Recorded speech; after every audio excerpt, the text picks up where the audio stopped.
উনি বিভিন্ন সময় বিভিন্ন মুখী হয়ে চলেন। ওনার উৎপত্তি ছাত্রলীগের, উনি এক সময় ছাত্রলীগ করতেন। বিএনপি ক্ষমতা আসার পরে উনি ইয়ুথ কমপ্লেক্সে যোগ দিলেন এবং ইয়ুথ আসার পরে উনি ইয়ুথ কমপ্লেক্সের আপনার ওখানে সভাপতি নির্বাচিত হন। এরপরে পদ পরিবর্তনের পরে এরশাদ যখন ক্ষমতা দখল করলেন, উনি আবার ভেপ্তি করে কিছুদিন আবার এরশাদ পার্টি করলেন, জাতীয় পার্টি। আপনারা জানবেন যে এই উপজেলাতে যে 86 সালে যে উপজেলা নির্বাচন হয়েছে, সেই লাঙ্গল মাত্রা হাবিব মিয়ার কাজ করছে, ঠিক কিনা বলেন?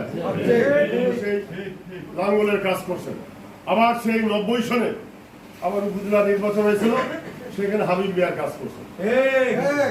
উনি প্রত্যেকটা পরে যখন